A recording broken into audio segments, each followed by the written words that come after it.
Kalau sudah 8,6%, sangat di bawah 9%, artinya kita ini sudah masuk kepada krisis fiskal. Ada ekonom yang dari Inggris, dia mengatakan kita tidak bisa percaya data Indonesia. Sampai dia bilang begitu. Jadi kalau begitu PHK banyak, daya beli turun, mereka juga mempertanyakan apa betul pertumbuhan ekonomi kita 5%. Seandainya betul, berarti yang menikmati 90% lebih 95% adalah mereka yang pengusaha-pengusaha besar itu, oligarki itu, rakyat mendapatkan ampasnya.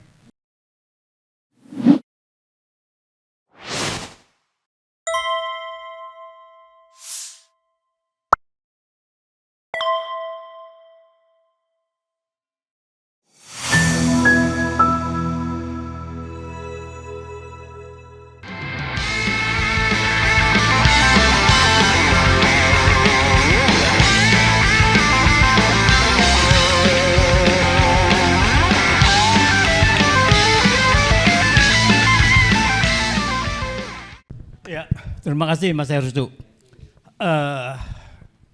Kita punya fiskal ini kan sudah turun terus nih, melemah terus ya. Jadi kita punya tax ratio nih tahun lalu itu 10%. Per September itu sudah menjadi 8,6%. Yang ideal berapa rasionya itu mestinya? Nah, pada tahun 2008 puncaknya kita mencapai 13,3%. Jadi bayangkan kalau turun 5% itu ekuivalen dengan 1.000 triliun saat ini. 1.000 triliun. 1.000 triliun. Yang kedua adalah penerimaan dari bukan pajak, PNBP, penerimaan negara bukan pajak. Itu puncaknya di tahun 2008 itu 19,8%. Sekarang ini cuman sekitar 10,5%. Bayangkan 9% itu 1.800 triliun. Artinya apa? Artinya kita punya mineral, kita punya sumber daya itu banyak diserahkan kepada non negara yang menikmati. Yang dia omongin oleh Pak Safri kemarin betul dong katanya 80% itu lari ke luar negeri, yang dapat cuma 20% gitu ya? Ya bocor gitu kan, bocor gitu. Nah di sini dibuatlah satu undang-undang yang memang mengakomodir itu, seolah-olah itu sah kan gitu. Tapi padahal itu yang dimaksud dengan sebetulnya state capture corruption itu. Nah itu jadi melalui undang-undang yang tidak melanggar konstitusi kemudian disahkan gitu. Nah ini dari fiskal. Nah kalau kita lihat dari bencana ini masalahnya kita kan sudah masuk di bulan Desember. Jadi anggaran tidak terduga itu sudah habis semua. Sudah tidak ada lagi. Makanya kalau lihat di daerah ini sudah tidak mampu untuk mengatasi itu, sudah tidak ada uang gitu. Nah pertanyaannya adalah apakah pusat masih ada uang?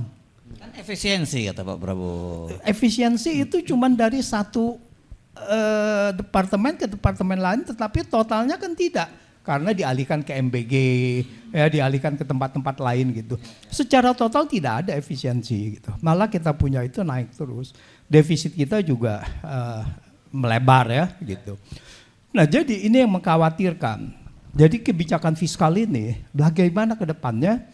Kita lihat belum ada kebijakan fiskal yang dapat terasa bahwa ini bisa memperbaiki penerimaan negara. Kalau sudah 8,6%, sangat di bawah 9%, artinya kita ini sudah masuk kepada krisis fiskal. Ini sudah lama kita suarakan ya. Krisis fiskal ini sudah terjadi dan sudah ada dampaknya, yaitu transfer ke daerah itu dikurangi. Sudah dipotong. Nah, yang di sana juga di Aceh dan sebagainya itu juga sudah terpotong gitu. Bagaimana sekarang dengan ada bencana ini mereka juga sulit untuk mengatasi itu. Jadi kita belum melihat ada satu kebijakan-kebijakan yang dapat meningkatkan penerimaan negara. Gitu. Terus yang kedua adalah moneter. Kita punya kebijakan moneter ini sudah lama semacam tersandra. Jadi kita tidak bisa memberikan stimulus moneter. Stimulus moneter itu artinya apa? Artinya kita mencoba mengurangi suku bunga pinjaman, suku bunga BI. Ini tidak ada, tidak mampu dia. Karena kalau suku bunga BI dikurangin, maka suku bunga untuk utang negara itu juga turun dan nggak ada yang mau beli gitu. Nah, padahal kita sangat memerlukan aliran uang masuk melalui utang gitu. Jadi kita punya rupiah ini sudah tersandera atau sudah sangat tergantung dari utang luar negeri.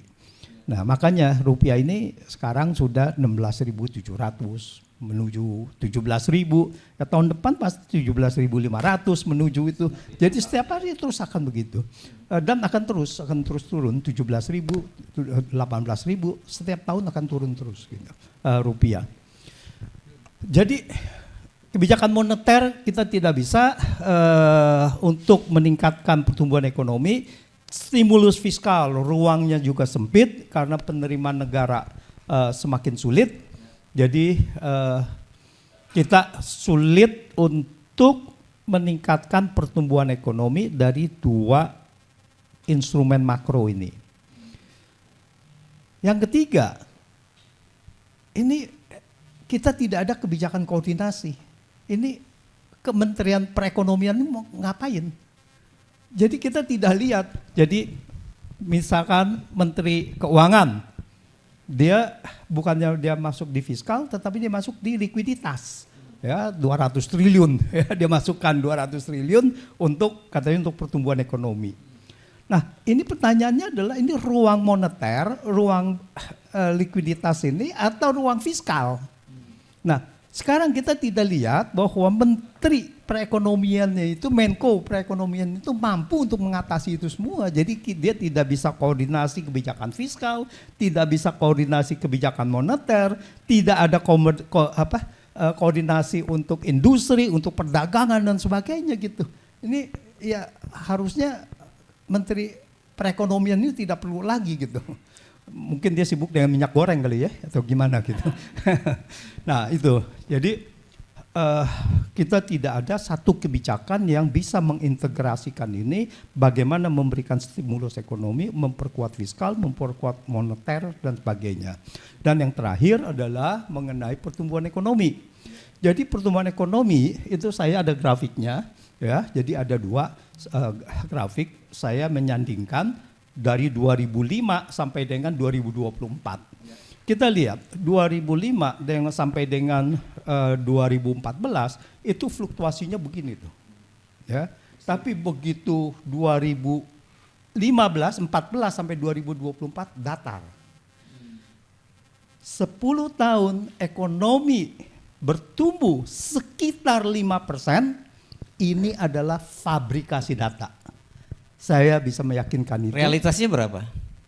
Realitasnya sewaktu Q1 saya menghitung pertumbuhan dalam negeri itu cuma 3,22%.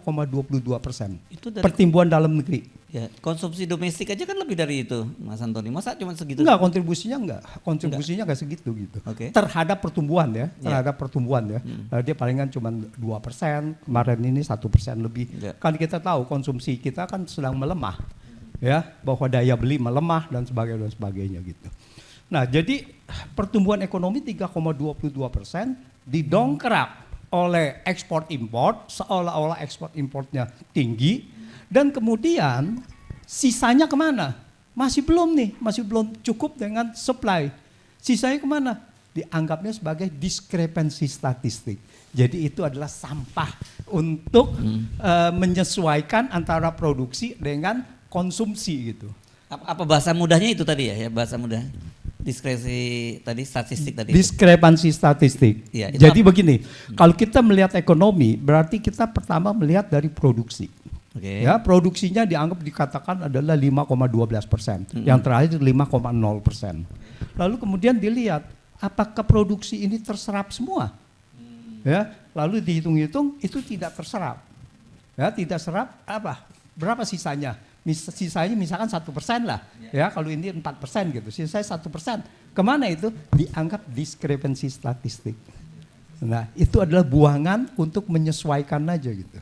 Nah, tapi diskrepensi statistik ini dalam angka saja ya, dalam 1 tahun yang saya sebutkan, itu pada tahun 2022 diskrepansi statistiknya 1.171 triliun.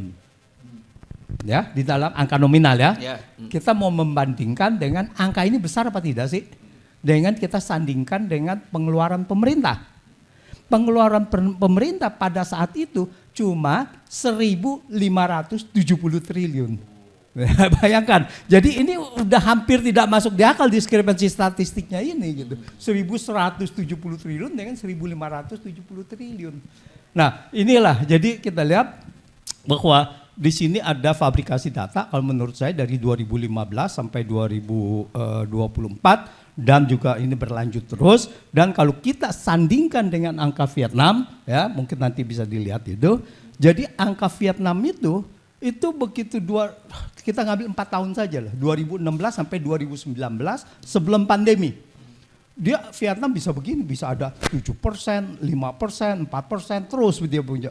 Kita rata 5% per quarter, triwulanan. Ini hampir tidak mungkin dan banyak ekonom-ekonom yang memperhatikan data Indonesia, ada ekonom yang dari Inggris, dia mengatakan kita tidak bisa percaya data Indonesia. Sampai dibilang begitu. Itu bahayanya apa itu kalau seperti itu situasinya? Ya bahayanya tentu saja bahwa investor nggak ada yang mau masuk. Ya dibilang data ini data fabrikasi gitu. Gimana investor bisa percaya data ini? Investor nggak mau masuk. Tapi kalau buat rakyat sendiri apa artinya angka-angka itu? Buat rakyat sendiri ya angka itu tidak ada artinya karena rakyat akan melihat berapa sebetulnya kemiskinan yang ada. Kan mereka merasakan berapa daya beli mereka. Apakah di sini PHK dan sebagainya masih banyak apa tidak gitu. Mereka cuma melihat dari real. Sekarang sudah tidak melihat lagi pertumbuhan dari itu kan pertumbuhan ekonomi. Kaitnya dengan penyerapan tenaga kerja kan? Ya. Dan kaitan itu. Jadi kalau begitu PHK banyak, daya beli turun, mereka juga mempertanyakan apa betul pertumbuhan ekonomi kita 5%. Seandainya betul, berarti yang menikmati 90% lebih 95% adalah mereka yang pengusaha-pengusaha besar itu, oligarki itu. Rakyat mendapatkan ampasnya. Demikian Bung Herzog. Yes, baik, terima kasih.